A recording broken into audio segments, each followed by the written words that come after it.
In September 2024, the South Korean broadcasting world was shaken by the unexpected death of Yoanna, a 28-year-old weather anchor at MBC.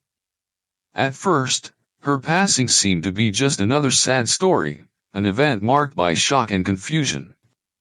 The public mourned her loss, but no one truly understood the reasons behind it, at least not until her family released something that would change everything. A 17-page suicide note, which Yoanna herself had written in the final days of her life. This note revealed something far darker than anyone could have imagined. Yoanna's story was one of ambition, promise, and hope. She had joined MBC in 2021, eager to prove herself in a competitive industry. A fresh-faced newcomer, she had big dreams and was ready to face the challenges ahead. But the reality she encountered was nothing like the dream she had imagined. What started as a promising career quickly spiraled into a nightmare of bullying, isolation, and emotional distress. In the pages of her suicide note, Yoanna bared her soul, describing years of torment she had endured, torment that was hidden from the public eye.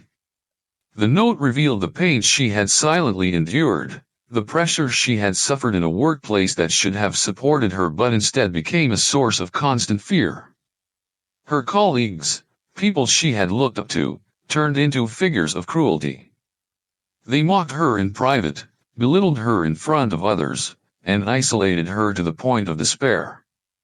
In her letter, Yoanna described how she tried to remain professional, how she tried to push through the endless criticism, but how it broke her spirit bit by bit. The weight of the insults, the loneliness, and the feeling of being trapped in a world that wasn't kind to her became too much to bear. What made this story even more haunting was the fact that, despite all of her suffering, no one saw the signs. Her colleagues, her superiors, and even those closest to her failed to recognize the depth of her pain. The bullying continued unchecked, as if no one was willing to intervene. And that was the question that everyone who learned of her death began to ask themselves: why had no one noticed? Why had the signs been ignored for so long? In her final words, Yoanna did more than just express her suffering. She revealed a culture of cruelty that had been allowed to flourish unchecked. It wasn't just one person who had tormented her. It was a group, a collective force that preyed on her vulnerability. They took advantage of her naivete, her desire to fit in, and her determination to succeed. This was not a case of one isolated incident, it was a pattern, a systemic failure that allowed toxic behavior to continue without consequence. As her family and the public would soon discover, Yoanna's tragic death was not just the result of one person's cruelty. It was a consequence of a culture that prioritized seniority over empathy, a culture where younger employees like Yoanna were expected to endure emotional abuse and harassment without any support. The question remained: how could something like this happen in a workplace meant to nurture talent and creativity? The answers would not come easily. The release of Yoanna's suicide note sent shockwaves through the media, sparking a wave of anger and disbelief. How could an environment so toxic have gone unnoticed for so long? How could a young woman, full of potential, be pushed to such an extreme? These were the questions that consumed the public's thoughts as they tried to make sense of the tragic events that led to Yoanna's death. And yet, even as the truth began to emerge, many wondered if it was too late. Could anything have been done to save Yoanna? Would the culture of bullying and mistreatment ever be eradicated? Or would more lives be lost before real change could take place? Yoanna's story became more than just a personal tragedy. It became a symbol of a larger issue that had been ignored for far too long. A question lingered in the air: how many others had suffered in silence, just like Yoanna? In the early months of her career at MBC, things seemed to be going well for Yoanna. She had joined the broadcasting station with high hopes, eager to prove herself in a competitive world of media. The first few months were relatively smooth. She was learning the ropes, building connections, and adjusting to the pressures that came with the job. But everything changed when, on one fateful shift, she was asked to step in for a senior weather anchor who was running late. This seemingly small change marked the beginning of a nightmare that Yoanna would never escape. At first, the bullying was subtle. Small comments here and there, veiled as constructive criticism, but something about the tone in which they were delivered hinted that these remarks were far more than just about work. As the days passed, the criticism became more frequent and more intense. Her seniors, who were supposed to guide and mentor her, instead turned their attention to her every mistake, no matter how minor. They scrutinized her work mercilessly, often blaming her for their own errors. If a weather forecast went wrong or a broadcast didn't run as smoothly as planned, Yoanna was the first to be blamed, even though the mistake wasn't hers to begin with. They began to accuse her of being disrespectful, calling her out in front of others, mocking her for her lack of experience, and making her feel small. It wasn't just her professional abilities they attacked, it was her very character. The harassment was relentless. The feeling of inferiority grew stronger each day. She tried to remain strong, telling herself that things would improve with time. But instead of getting better, the abuse escalated. Yoanna, in an attempt to escape the constant torment, began to withdraw. She stopped engaging as much with her colleagues, hoping that if she kept her head down, the harassment would stop. But it didn't. Instead, it grew more insidious. Her colleagues began to mock her in private chat groups, using cruel words to describe her. Crazy and fake were some of the names they called her behind her back, words that stung deeply. The attacks were no longer confined to her work performance, they were personal. Her dignity, her reputation, her self-worth all were under attack. In one of her diary entries, Yoanna wrote, "They gathered all my mistakes and presented them to the superiors. They keep insulting me in the group chat. I try to avoid them, but the pressure is unbearable." Her words revealed the crushing weight she carried every single day, the pressure of trying to please people who would never be satisfied, the emotional toll of knowing that no matter how hard she tried, it would never be enough. The loneliness she felt, trapped in a world where the very people she looked up to turned against her, was palpable in every word she wrote. But still, she tried to carry on, thinking it would eventually get better. What Yoanna didn't know, however, was that the environment she was in, the culture that allowed such bullying to flourish, would continue to destroy her from the inside. The very people who should have been her support system, her colleagues and superiors, instead became her tormentors, leaving her with nowhere to turn. Yoanna's story was not an isolated incident, but rather a chilling reflection of a much larger problem, one deeply rooted in the culture of the broadcasting industry. It was a culture that had existed for years, unchallenged and unspoken, where power dynamics between seniors and juniors were not just accepted but expected. This culture, often referred to as Condi, is defined by an oppressive hierarchy, where those with more years of experience use their seniority to dominate and control younger employees. In the world of broadcasting, where competition is fierce, the pressure to conform to these toxic norms was immense. The Condi culture was a silent force that loomed over everyone, especially those like Yoanna, who were new to the industry. Rather than being welcomed as a rising star, Yoanna was quickly drawn into this brutal cycle. Her seniors, who should have been guiding and nurturing her growth, became her tormentors. They didn't see her as a colleague to mentor. Instead, they saw her as an easy target, someone who could be bullied, manipulated, and isolated to maintain their own sense of power. These seniors used their age and experience as weapons to assert their dominance. They would criticize Yoanna for every mistake, no matter how minor, and when she sought to defend herself, she was silenced, often accused of being disrespectful or incompetent. The more she tried to prove herself, the more she was pushed down. It wasn't about correcting mistakes, it was about breaking her spirit. They didn't just target her work performance, they attacked her identity, making her feel inferior and unwanted. In her diary, Yoanna wrote about this unbearable tension, describing how her colleagues would rally together, isolating her in private chat groups, making her the subject of their ridicule. They mocked her for being fake, and called her crazy, distorting her every action and turning it into something negative. These weren't just words, they were psychological blows meant to strip her of any sense of self-worth. The worst part was that it was all justified under the guise of seniority.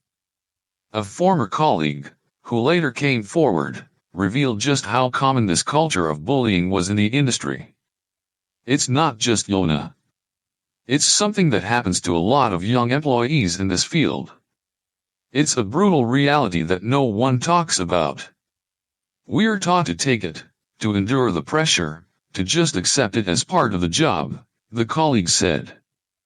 This comment resonated with the many others who silently suffered, just as Yoanna did, in a system that normalized emotional abuse and fostered a toxic, competitive environment where only the strongest survived. The deeper issue here wasn't just the bullying itself, it was the systemic nature of it. Yoanna was trapped in a culture where her pain was invisible, where her suffering was dismissed, and where the very people who should have protected her were the ones causing her harm. Her story was not just about a few malicious individuals, it was about an industry-wide culture that allowed bullying to thrive unchecked. The Condi culture wasn't just a set of bad behaviors, it was a destructive force that affected not only Yoanna, but countless others who came after her, all forced to navigate an environment that pushed them to their breaking point. Yoanna's case, tragic as it was, opened a window into this hidden reality, one that was carefully concealed behind the glossy exterior of the broadcasting industry. Her death forced people to confront the uncomfortable truth about the pressure, exploitation, and cruelty that so many young employees faced, and it begged the question, how many others were suffering in silence, just as Yoanna had? The emotional toll on Yoanna was devastating. What began as a slow erosion of her confidence turned into a complete breakdown of her spirit. The constant criticism, the mocking, and the isolation she endured chipped away at her, day after day, until there was nothing left of the hopeful, bright young woman who had walked into MBC 2 years earlier. She became a shadow of her former self. She withdrew from those around her, carefully hiding the pain from her family and friends, trying to keep the burden of her torment to herself. But the truth was undeniable, the pressure was suffocating, and she was slowly falling apart. The worst part was the silence. No one had stepped in to help, not her colleagues, and not her superiors. For 2 long years, Yoanna suffered in silence, thinking that if she just endured, if she just kept apologizing for every mistake, things would get better. But they didn't. The more she apologized, the angrier her tormentors became. Their harsh words, their insults, and their cruel treatment only grew. And still, she kept pushing herself, hoping for a change that never came. In her final moments, Yoanna wrote it all down in her diary. The heartbreak, the frustration, the fear that had built up over years of mistreatment. She described how her seniors would keep her late after work, berating her for the smallest errors, even blaming her for things that weren't her fault. They made her feel as though she were worthless, unimportant. She tried to speak up, to ask for help, but every time she did, it only made things worse. The emotional scars from the constant barrage of insults never healed. The pain lingered, festering, growing deeper with every passing day. In one heart-wrenching diary entry, Yoanna wrote, "I kept apologizing, but they only got angrier. I'm not good at expressing myself, and I think they misunderstood me. But no one cares about how I feel." Her words, so simple yet so powerful, revealed the depth of her isolation. She wasn't just physically alone, she was emotionally abandoned. The people who should have supported her, the people who should have helped her heal, were the very ones causing her pain. Yoanna's breakdown wasn't just the result of a few bad days or a single incident. It was the result of 2 years of relentless torment, of constant belittling and humiliation, of a workplace culture that allowed such cruelty to thrive unchecked. Her suffering was a slow burn, a series of small wounds that, over time, grew into something too much to bear. And when she could no longer carry the weight, when the pain became too much, she took her final step, leaving behind a trail of questions that no one seemed willing to answer. Her family, in the aftermath of her death, discovered the full extent of her suffering.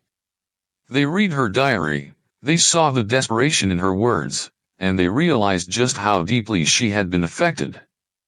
Yoanna's pain had never been acknowledged, her cries for help had been ignored, and now, her family was left to piece together the fragments of a life lost too soon. But Yoanna's story isn't just about her pain. It's about the culture of silence that allowed it to continue, the system that failed to protect her, and the people who let her suffer without ever stepping in to help.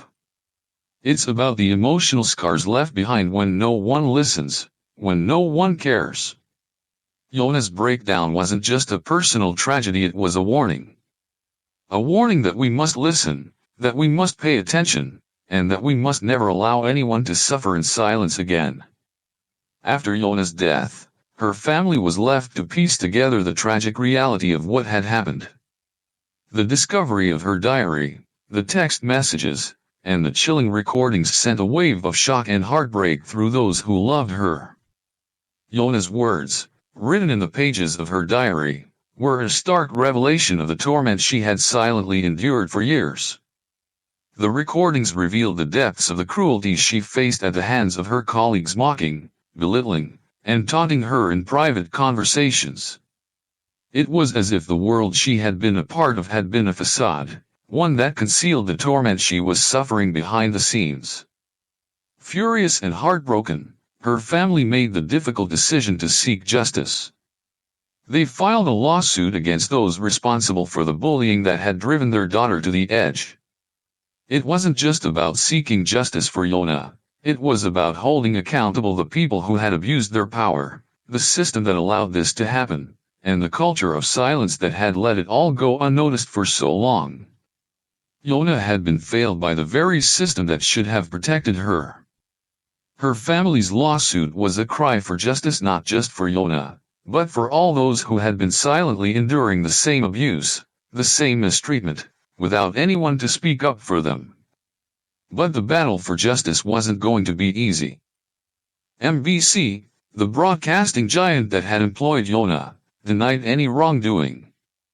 They claimed that no formal complaints had ever been filed and suggested that Yoanna had never reported the bullying to the right channels.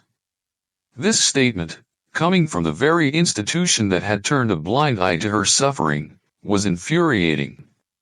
MBC's attempt to deflect blame only added to the growing frustration of Yoanna's family, who knew the truth. Yoanna had spoken up. She had reached out for help, but her cries had been ignored, her pain dismissed. Her family was left to grapple with the painful realization that, despite Yoanna's attempts to seek help, no one had taken her seriously. They knew she had reported the bullying, she had tried to tell those in charge, but her pleas had fallen on deaf ears. MBC's refusal to acknowledge their role in Yoanna's suffering only deepened the wounds of her family. They knew that the tragedy could have been prevented, that someone could have intervened, but the system had failed them. The aftermath of Yoanna's death was not just a personal loss for her family, it was a stark reminder of the dangers of a culture that enables bullying to thrive in silence. It was a reminder of how easily people can fall through the cracks, how their pain can go unnoticed, and how those in power can abuse their position without consequence. Yoanna's family, in their search for justice, became a symbol of resistance against a system that had allowed the cruelty to continue unchecked for so long. But the fight for accountability was far from over. Yoanna's death had ignited a fire in those who had once stayed silent, and her family's pursuit of justice was not just for their daughter, it was for all those who had been silenced by fear, by shame, or by the indifference of those around them. Yoanna's story would not be forgotten. The truth, no matter how painful, was finally coming to light. And the question remained, who would stand up to the system that had allowed this to happen? Who would ensure that her death was not in vain? Yoanna's tragic death sparked something far larger than the grief of a family. It ignited a national conversation about workplace bullying in South Korea. For years, the culture of cruelty had been quietly accepted as a harsh but normal part of life in the workplace. The seniority hierarchy, deeply ingrained in the fabric of the society, was a phenomenon that people simply endured. But after Yoanna's passing, the veil of silence that had shielded this toxic environment began to unravel. Her story, her suffering, and ultimately, her death, forced people to confront a problem that had been long overlooked. The cruelty culture, once seen as an unquestionable aspect of work life, was now under scrutiny. This hierarchical system, where senior employees used their position to belittle and manipulate younger, less experienced colleagues, was exposed for the dangerous and damaging force it truly was. People started asking themselves difficult questions: how many others are silently suffering, just like Yoanna did?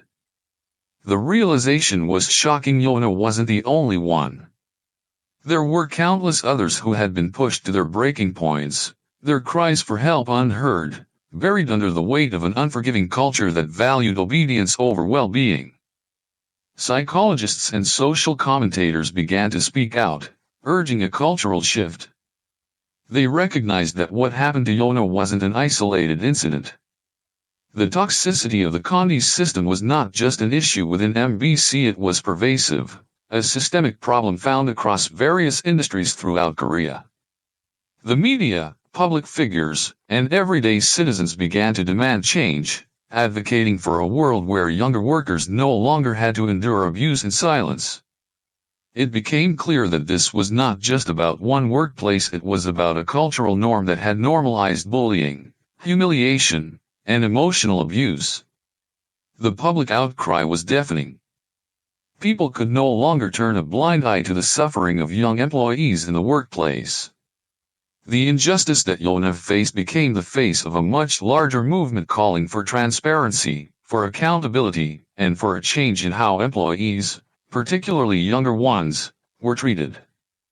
The emotional scars left by such a culture were undeniable, and they weren't just personal, they were collective. What began as a conversation about one woman's tragic fate grew into a nationwide demand for justice. The ripple effects of Yoanna's death were felt across the country as many began to realize that the cruelty culture had deep, far-reaching consequences far beyond the walls of broadcasting studios. It was a societal issue, one that impacted families, communities, and entire industries. And for the first time, people were starting to listen. But with this newfound awareness came a question: would the system change? Would the voices of those who had been silenced for so long finally be heard? The cultural shift that Yoanna's death sparked was just the beginning of a much larger movement, a movement that aimed not only to bring justice for Yoanna but also to ensure that no one else would have to suffer in silence ever again. The call for change was loud, urgent, and necessary. The world, it seemed, could no longer afford to ignore the suffering of its most vulnerable. Yoanna's story is a painful and tragic reminder of the importance of listening to those around us. Her death, though devastating, has become a powerful call to action, a call for workplaces everywhere to stand up against bullying and to foster environments where employees feel safe, supported, and valued. Yoanna's experience highlights the urgent need for change in our work culture, where toxic behavior often goes unchecked and is allowed to flourish in silence. It's a reminder that no one should have to endure the kind of emotional torment that Yoanna faced. The people around us, whether at work, at home, or in our communities, deserve to be heard. They deserve to feel like their voices matter.